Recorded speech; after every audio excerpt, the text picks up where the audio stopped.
My name is Beth. I work at Social Planning Toronto, and Sheila Block is a fantastic person. She's a senior economist at the Canadian Centre for Policy Alternatives, and she's done a lot of work looking at revenue tools and how do you generate more revenue for the city to pay for the services and the programs that we need and we want. So I'm actually borrowing her presentation with her permission. So that's where it comes from. Ishrad is already, I'm going to go back to the last one. So Ishrad has already given you the quote from the new city manager that revenue tools, taxes are not a dirty word. So really seeing a little bit of a shift at City Hall in terms of recognizing we've got to find some ways to pay for the things that we need in the city, and that's a good change to see. And then, and one of the things that's happened that's evidence of that is that the mayor has actually proposed what's it called? Thank you. It's the city building fund. Yes. And they call it a levy, but what it is 0.5%, 0.5 on top of the property tax. And this is to pay for public transit, this is to pay for housing, and it's a recognition that we've got to get the money from somewhere. So I think it's a good movement that we're seeing.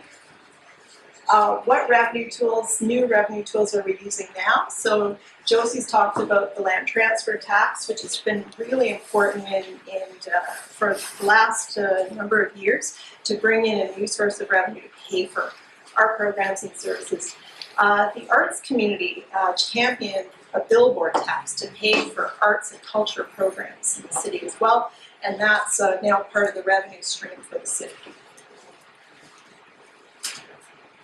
And you will know that we had a vehicle registration tax, and now we don't have a vehicle registration tax. So it came in, it brought in about 66 million to the city, and then that was eliminated a few years ago.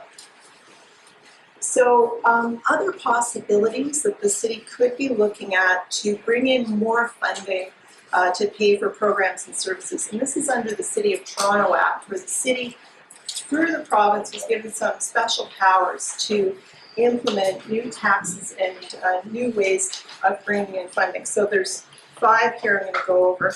Parking tax, and this is on non-residential commercial parking. So if you think of malls, and this would be strip malls or shopping malls, and it would be as little as a cent an hour. They were talking about $100 per year per space. And I'll talk a little bit more about what it could bring in.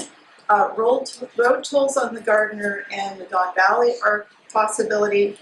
Alcohol beverage tax, this is a tax that would be on the LCBO, on beer stores, those wine shops, breweries, and wineries. So that's a potential. Tobacco tax as well, and entertainment tax, which is a tax on the tickets we purchase for sports, for theater, for live performances. So those are the options under the City of Toronto Act, and we're basically saying we got to look at the options and make some decisions about how to bring more money into the city.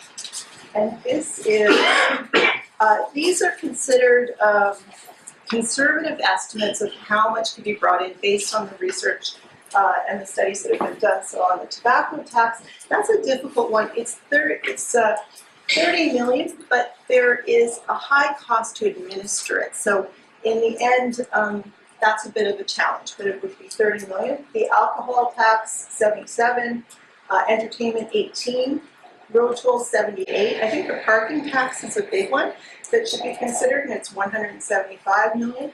And the vehicle registration, as you know, had brought in 66 million. So we could be bringing in more funding to pay for poverty reduction strategy, to pay for the different kinds of services that we need in the city. And I think we've gone over most of this. These are the nitty-gritty details of the calculations.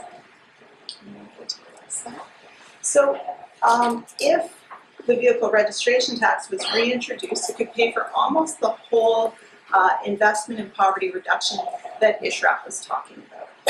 If it was the parking tax, it could pay for it twice over. So it's just to give you a sense that there are options that Toronto City Council has available to it, and we think it's starting to open up that we can have those kinds of conversations and look at how can we pay for the city that we want and the services that we need. Thank you.